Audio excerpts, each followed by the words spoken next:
What is going on, guys? Welcome to episode number 4 of our Cincinnati Bengals franchise. It's official. We're getting it started. So episode number 4 is going to have the preseason recap as well as week number 1 and week number 2. So happy Sunday, guys.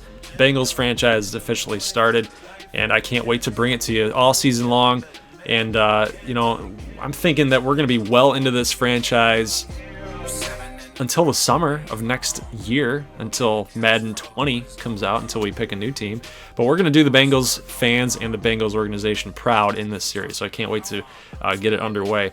But the first thing I wanted to talk to you guys about was editing Andy Dalton. And we're going to do that right now, and I'm going to show you guys what I'm going to do with Andy Dalton, so as a way to show you that I'm not doing anything crazy with him. I think that his awareness needs to be up a little bit, so obviously that's going to bump him up. He is a strong arm quarterback, I believe. He could be field general, but we'll leave that there. And then for throw power, I think that's pretty accurate. The throw accuracy medium should be up. Deep throw, it's probably like an 80. Throw on the run, it's up the deep throw. So maybe one more. Okay, so either field general or strong arm, he's an 80. So I feel like that's fair.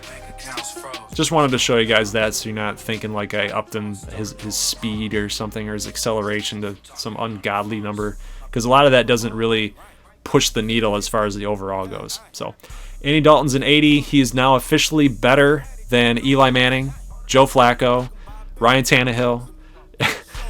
yeah, I'm not Jacoby Brissett. I'm not even kidding you guys. Those were the quarterbacks in that Dalton tier, and I don't think that was very fair for him. I'm not going to do any more kind of editing with any of the players. I think that everything else is good with EA's roster. It's a fair rating. The only guy that I would consider about moving down would be probably Gio Bernard. I think Mixon is the better running back. I think Gio is kind of more that pass catching back. At least that's what I know of him as doing when Jeremy Hill was here in Cincinnati. So, but I'm just going to leave it alone. I'm just going to let it be, because once you open up that door, then what's stopping me from editing everybody on this roster, right? So, like I said, I think that getting the series started is good for the channel. It's good for you guys, because the worst thing you can do is just delay.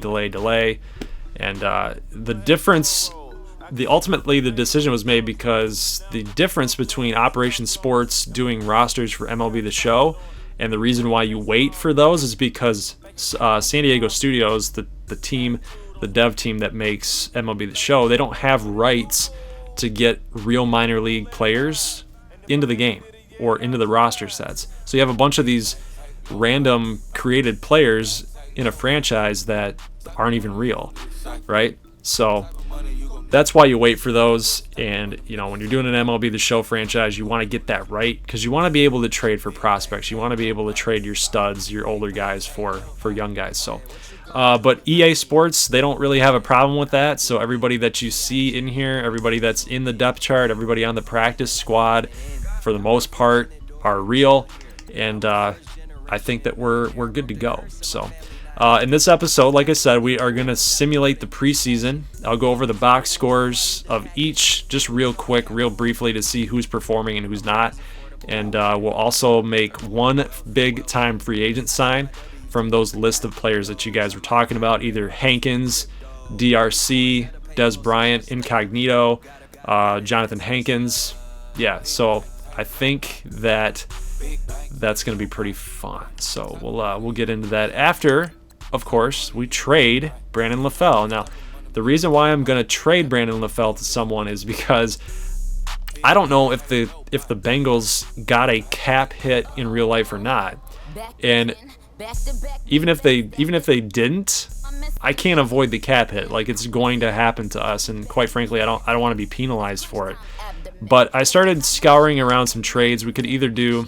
I was looking for a team that has a high interest in it, so we can maximize the return for our trade. So it looks like the Bills and the Colts were the only team that were really interested in Brandon LaFell.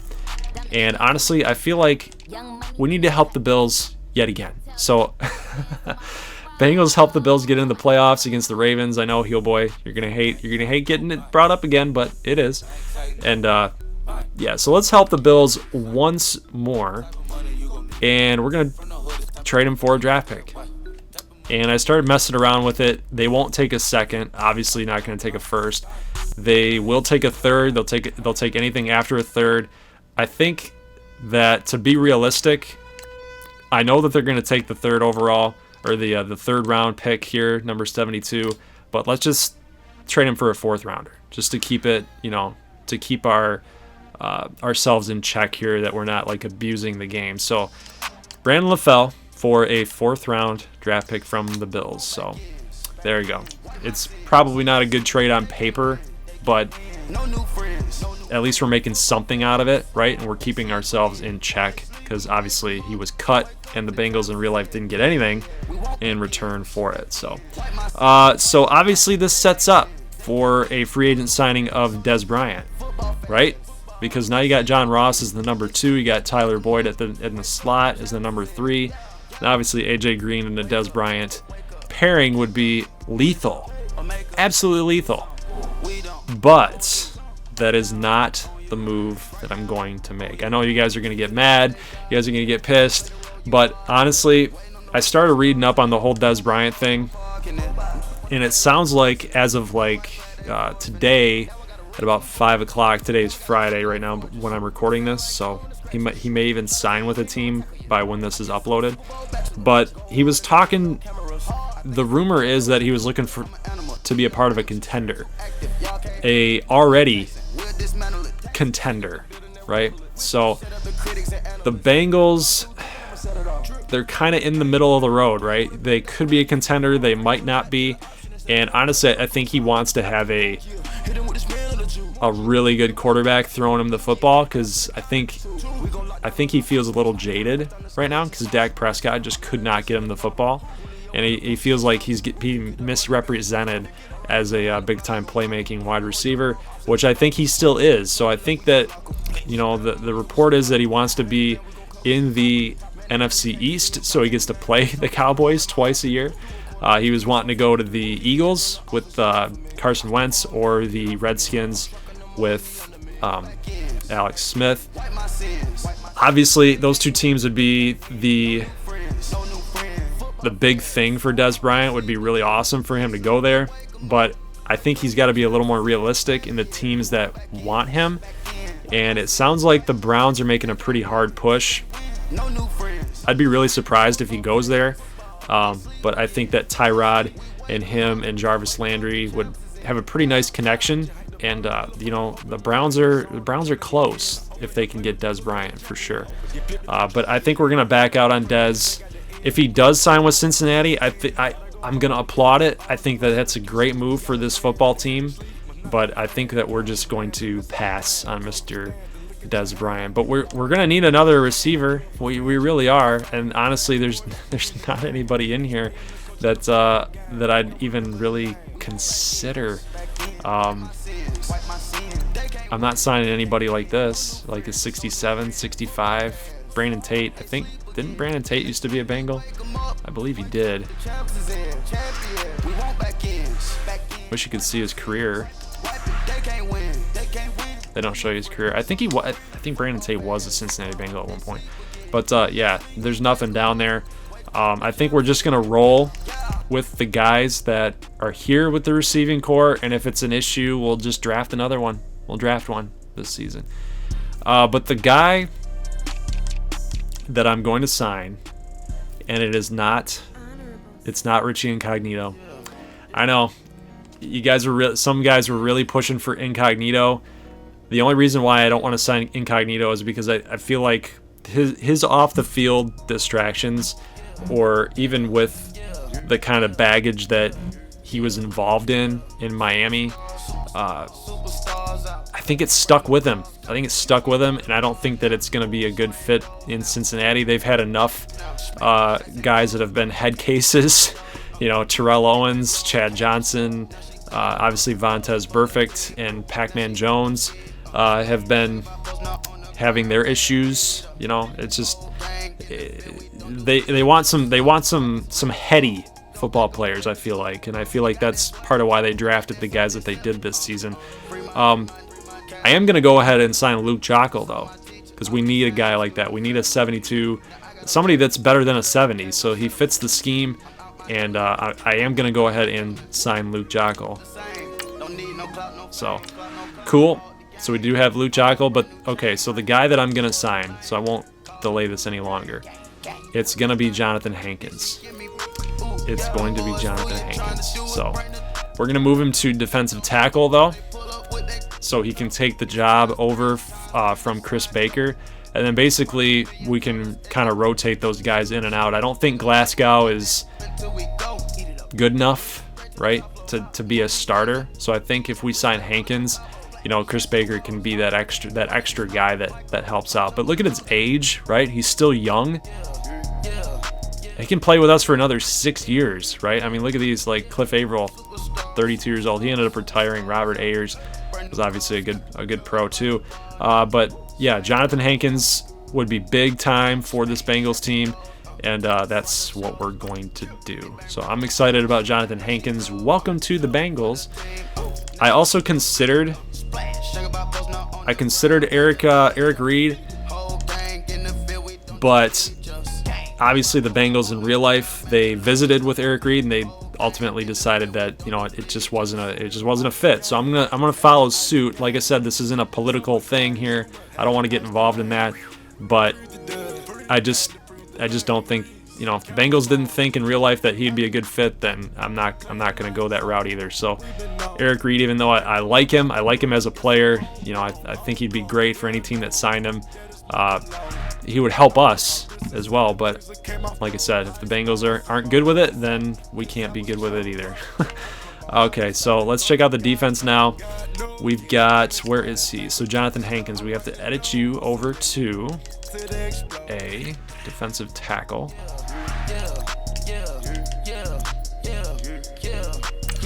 And he played in Ohio State too, so he's got that Ohio connection. So let's check it out here. So now our 85 defense just vaulted up. So now we got Lawson, Atkins, Hankins, and Dunlap. So that's huge. One last thing though, guys, is that the reason why I didn't go with Dez Bryant is because it seems like everybody in franchise is going after Dez Bryant.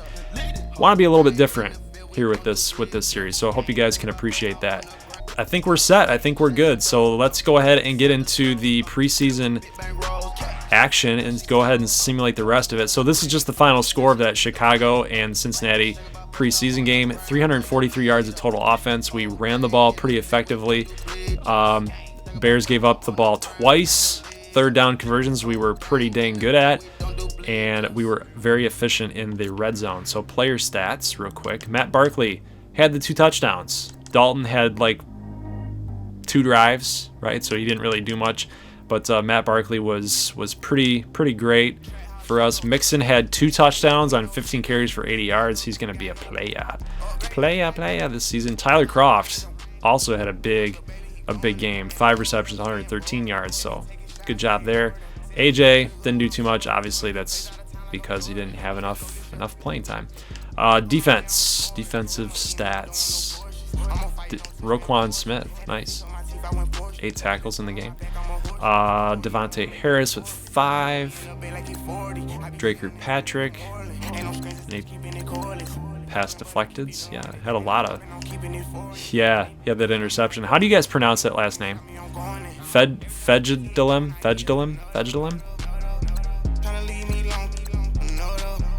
Jordan Willis. Tackle for a loss. I think he had a sack too. Yep. Yeah, he did. Sweet. So I think we played pretty well on that side of the football. Obviously, because we held them to only 6 points. So I think we're good. Let's go ahead and advance the week, and then I'm gonna go off screen. I'm gonna play these games, and then I'll have a quick recap of the box scores of each game. So and then we'll be good for week number 1 and week number 2.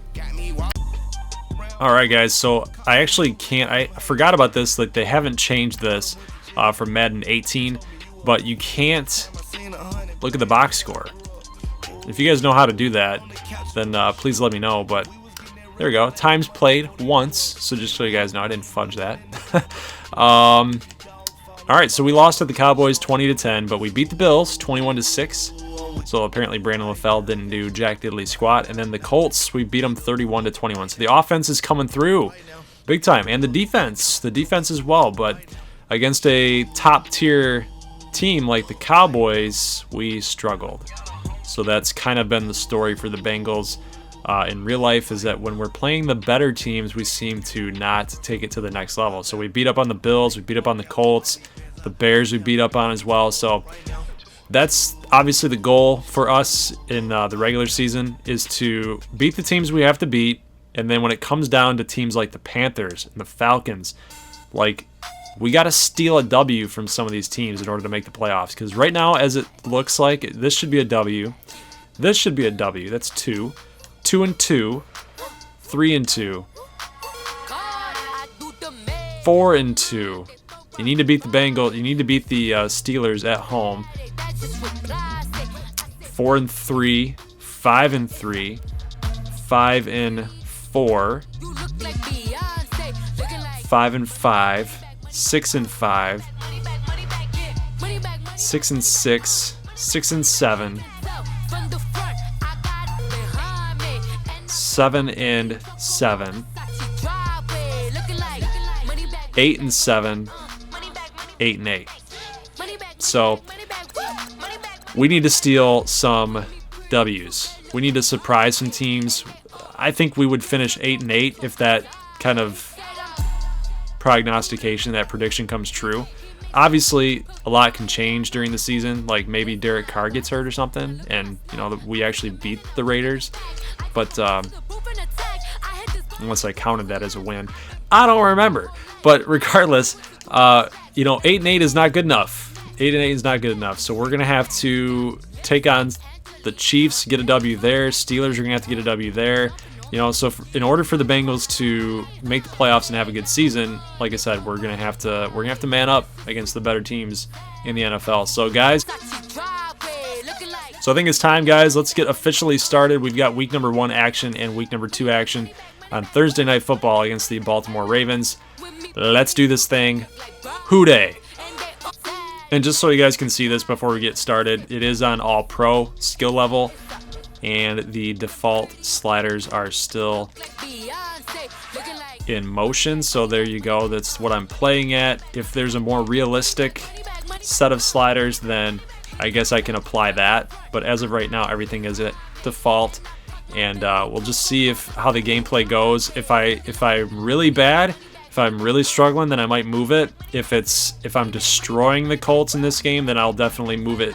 I'll move it more in favor of the CPU for week number 2. This is kind of just to play it as we go and kind of get a feel for it. That's the thing, guys. Like I said in some comments below, like I don't want to go 16-0. Obviously, I think losing some games would be good for the series.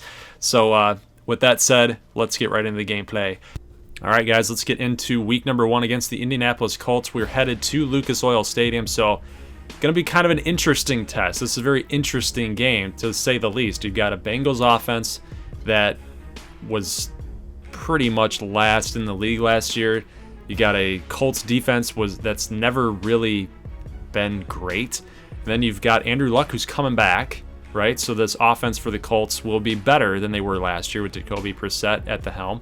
But then you've also got a Cincinnati Bengals defense that's probably their strength, right? So it's going to be a back and forth game, I feel like, and we're just going to have to take care of business, as they say. So interesting that Eric Ebron is a tight end for the Colts this season, and so is Jack Doyle. So it'll be interesting to see how they use both of them. Maybe they want to run the football more and use dual tight end sets. I'm not sure how they're going to do that, but I wish Eric Ebron the best of luck, coming from a Lions fan. You didn't do a dang thing out here in Detroit. So guys, we are underway. Week number 1 is kicked off. Let's get right into this series with some gameplay action. We've got a kneel in the end zone. He's not taking this thing out. So Andrew Luck coming out onto the field, and I want to know what you guys' thoughts are for Andrew Luck on this season. Are you going to draft him in fantasy? Are you going to take him? Are you going to take a chance on him? I probably would. I think he's going to have a pretty good season if he if he does come back in real life NFL. So let's check out the first attempt of the game, and he's going to start rolling out to the right, but look who's there. Carlos Dunlap is going to get in on the sack. So what a way to start off the season, guys. Getting a sack on the first play of the game. So Andrew Luck, I'm not sure what you're doing. He's just been out of football for way too long. In-game action, that is. So, trying to roll to your right, it just extends the ability for Dunlap to get to the outside. You got to stay within the pocket. That's why they're there. So Colts are going to be done with the football here. They're going to give it back to us as they could not get the first down on their first drive. So let's check out the Bengals' first drive. Andy Dalton under center. Dropping back here, he's got a wide open A.J. Green on a slant route, so good pickup by Green. That's good for 16 yards. Marvin Lewis loves that. You got to whenever A.J. Green is getting involved. So we got Eifert in motion here, and look at Joe Mixon go. Shaking and baking a little bit. They've got number 99 there making the tackle. That's 13 rushing yards for Joe Mixon on the first carry of the game. So I like it. I love it. 5 wide receivers set here. Dalton passes out on a screen pass to Tyler Boyd, who's looking for the sideline, but takes a big hit. Hopefully he's okay. We got a 2nd and 2, and here's Mixon yet again, getting that first down. So that's 2 first downs for Mixon on 2 rushes. He's got 15 right now. So here we go.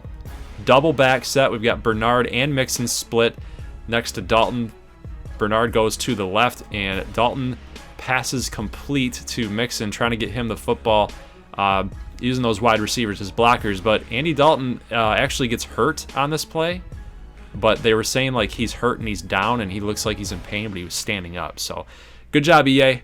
Good job making presentation look great. But here's Matt Barkley passing complete into the end zone to A.J. Green on another slant route. So I feel like A.J. Green is really, he's just an all-around really good receiver. He can do anything. He can run any pattern. The slants are probably his best pattern because I mean he's big. He's like 6'4", and he can run. He's got that agility, shake and bake syndrome, as I like to call it. Jack Doyle here with a catch, but there is a flag. We're in the end of the first quarter here, 30 seconds to go, and it is going to be called a holding on the offense. So the Colts will have to move back. So it's 3rd and 18 now, and Luck fires short, and that is Chester Rogers, who's going to only get about 8 on the play, so they will have to settle for a field goal. So Andy Dalton's actually hurt for the game, so he's not coming back in. He's got an abdominal strain, so Matt Barkley is your starter on the evening. So nice pass complete, a little touch pass to Tyler Eifert. So he started kind of taking over this game a little bit. You guys can see that's 2 catches thus far on this drive. And Eifert has been a big target for the backup quarterback, Matt Barkley. So 7-3, still 2nd and goal. And then look at who we're going back to. A.J. Green again. Do a little river dance. There you go. Like it. 2nd receiving touchdown on the game. That's going to end the half, though, guys. So we're up 14-3 on the Colts on the road as well. So if we can take a look at the halftime statistics, you guys will notice that we're destroying them right now. We got to run the football a little bit more. I like to run the ball. We got 36 rushing yards on the game thus far. And like I said, I think I'm going to edit the sliders, to be a little bit more difficult on defense, because the Colts offense right now is really struggling. I don't think that they have even over 50 yards of offense in the half. Like that's not realistic enough. So I didn't know if I wanted to put this gameplay up or not, but seeing as how I've only got like 4 hours left of the trial version, hey, you got to do it. I can't back out and then, change the sliders, because they don't let you change the sliders in game. It's really frustrating. They shouldn't have that feature. But you guys can see the scores around the league.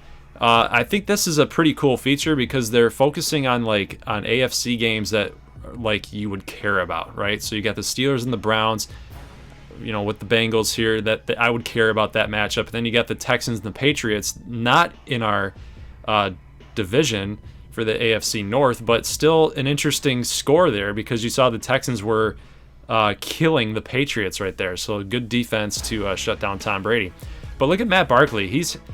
We don't give him enough credit here in this game, I feel like. Look at this pass complete to Tyler Boyd in the end zone. It's going to be 21-3 in the third quarter. So Barkley's having himself a great game, and I think it's going unnoticed a little bit. He's making some pretty great passes, very, very accurate passes. So nice job by the backup. He's well prepared to come into this game and take care of business. Mid part of the third quarter here, still 21-3. And look at this, Marlon Mack getting some lanes there. Didn't show a whole lot of the offense for the Colts in this one just because they've been struggling all game long. But look at this, he got pressure on Luck. He's got to go short, so Jack Doyle gets this reception. Luck only with, I think that's 109 or 103 yards so far. So not good for the Colts offense. And I think that's just he's getting the cobwebs out a little bit. So there's Bernard, can't get the first down, so we got to give the Colts the football back. 6:23 left to go, and here is a completion. What a great throw. Nice throw, good catch. Even better catch, probably. Here's 3rd and 10 now. Got to get this first down if you are the Colts, and we got to stop him. We got to stop him right here, and we do. There was just nothing downfield for Luck to fire to, so they're going to elect to go for it. I probably would too at this stage in the game, and Chester Rogers makes a big reception there on 4th and 6, and he took a shot. So at least we made him pay for picking up that first down. Luck is going to get sacked again by Carlos Dunlap, so pretty cool that he started the game off with a sack, and he's trying to finish this game with getting sacks on Andrew Luck. So here we go, 2nd and 15, and look at this play by Burfict. Did not lose contain of his man there on the flat. So we got 3rd and 14, and then a false start for the Colts. It keeps snowballing for these guys. They just cannot get out of their own way. Andrew Luck here on this 3rd and 19, unable to complete the pass. 4th and 19, and then a huge hit on Luck, and the ball goes incomplete. That's Burfict that gets in on the hit. So there you guys go. The Colts are losers in the Week 1 action. Look at the total offense though, 244 and 92, and then they had 192 and 16. So obviously we got to change some slider sets around, and I actually did. So I did make it a little bit more difficult against the Ravens, and you guys will see that. You guys will see that in the gameplay. So I just wanted to show you guys where these other guys went. So Des Bryant signs with the Packers, Incognito to the Panthers. And then we've got Eric Reid to the Buccaneers. And then Dominique Rodgers-Cromartie goes back to the Giants. So Thursday night football action. Here we go against the Ravens. Lamar Jackson led Ravens. So he actually won the job. And he is officially the starter for, he started in Week 1 and now he's starting in Week 2. So this is be kind of an interesting matchup here. So Andrew Luck is mobile. We know that. And we kind of took that away from the Colts last game. But honestly, Lamar Jackson is probably going to be, I would probably venture to say he's the most mobile quarterback that is on the Bengals schedule this year. So you guys can see, I don't know if this is the color sets that they're going to be running for their jerseys for Thursday Night Football, but I decided to do it anyway. Got to go realistic, right? We're using the color rushes for both teams. So a good pass complete there to John Ross, and then look at this pass complete to A.J. Green. He sheds off two defenders there. Nice job. So Andy Dalton does come back. He was only out for one game, and it was against the Colts, and now he's back here. So he's making some pretty good throws, pretty nice throws. Nice little touch pass to Tyler Eifert to get the first down. So we are just dinking and dunking on this Ravens defense, and you guys can see how Eifert performed last week. 6 receptions for 83 yards, 2nd and 11 in Dalton. He's got some good blocking in front of him there. So like you guys have said, in the comment section, just get Dalton some time to make good throws, and he ends up making good throws. So there's a throw to Tyler Boyd. We're now at the 5-yard line after a 3-yard loss, We're at the 2 with Boyd, and then Mixon unable to punch it into the end zone or get any positive yardage there. We're at the 6-yard line now, and here's Bernard. We're trying something different, but we're going to get a flag thrown on 3rd and goal, and it's going to be a holding call on the offensive line. So we're going to get pushed back even further. They actually will decline this penalty, so we do get the yards, but loss of down. So we are going to kick a field goal, and now 3rd and 7. This is Lamar Jackson's second attempt, and now there are 2 incompletions. So again, the Cincinnati defense is really, really good against the pass thus far against some pretty good quarterbacks, Lamar Jackson and Andrew Luck. So a big completion there to Gio Bernard on that little triangle route. And then we've got a good rush here by Joe Mixon. Probably should have cut that up the middle of the field versus trying to go to the left. I thought I could get around A.J. Green a little bit and then bust that down the sideline. But here we go, 5 wide now. We did have the running back there next to Dalton, changing some plays up. That's Bernard. And then we've got a 3rd and 8 situation. 13 seconds left in the first quarter, trying to fire deep to A.J. Green. Look at that. You saw him on the left. He was doing a comeback route. That would have been perfect to throw to him right there. And, he was wide open. So we probably could have extended this drive out a little bit longer, maybe shoot for the end zone, try to get a touchdown, get up 10-0. But we're going to settle for a field goal, so Bullock comes through for a long field goal. It's going to be 6-0. And then look at this, 3rd and 4, and that's Hurst with the reception. Lamar Jackson starting to move down the field a little bit. He's starting to get a little bit more comfortable. Check these throws out. So great throw to Hayden Hurst yet again. And now we got another completion, another first down. So here's Lamar Jackson on a play action pass that we just snuffed out. That's Vontaze Burfict in on the sack. That's his 5th tackle on the season. So, he's piling them up yet again. 2nd and 20 now.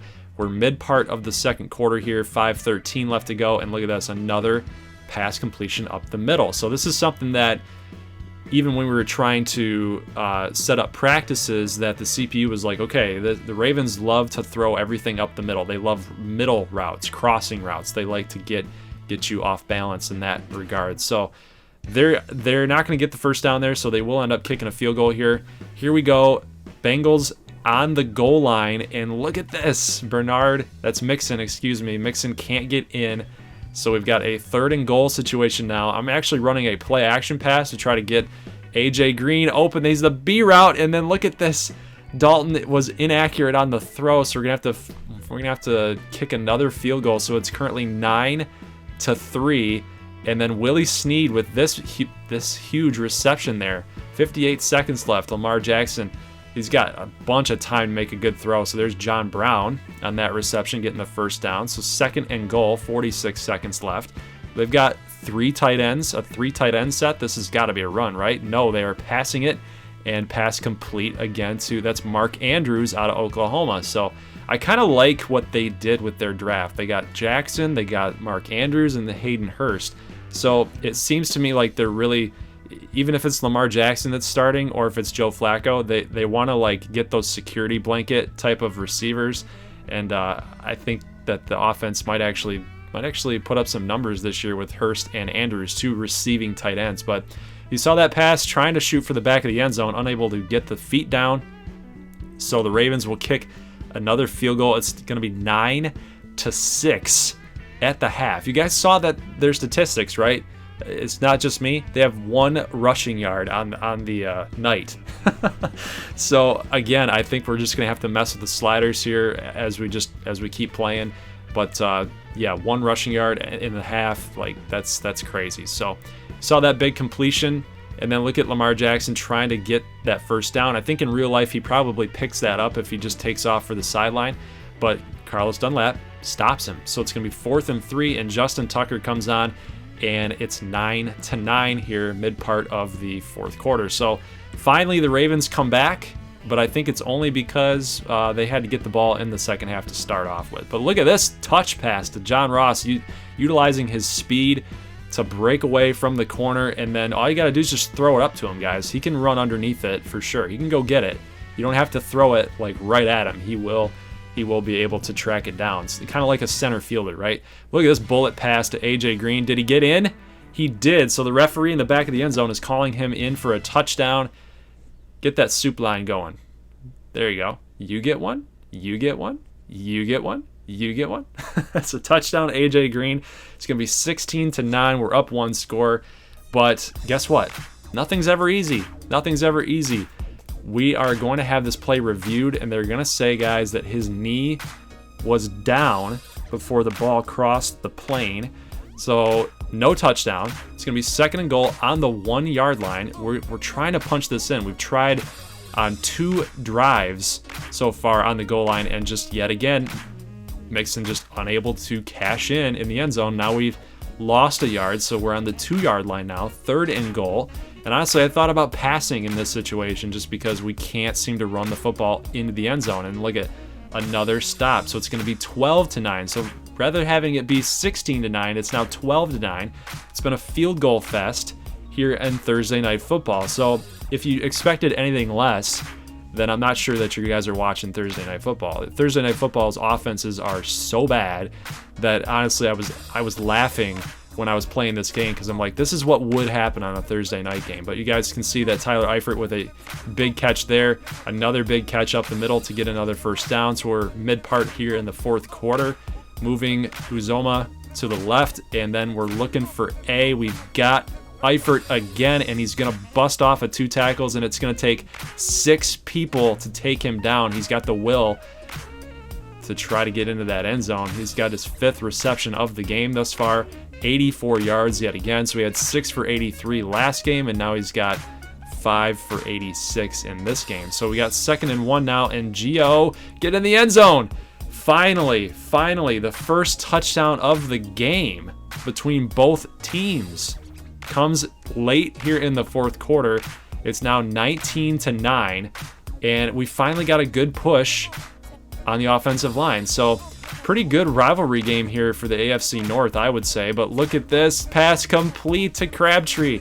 So Baltimore's not going down lightly. So guys, don't think that this game is over here. A touchdown makes it a 3-point game. And look at this pass complete up the slant to Willie Snead. So it's going to be 19-16. They've got to get the onside kick. What is going to happen? We're going to get it. So Josh Malone picks it up, and the Cincinnati Bengals guys are going to move to 2-0. This was a well-fought, hard-fought football game here on Thursday night. Did not have a whole lot of rest, a whole lot of time to get prepared for this game, so obviously the offenses are not going to be as good. So guys, I'll see you on Thursday for the week number 3 and week number 4 preview video. Leave a like if you like this thing, and as always, peace.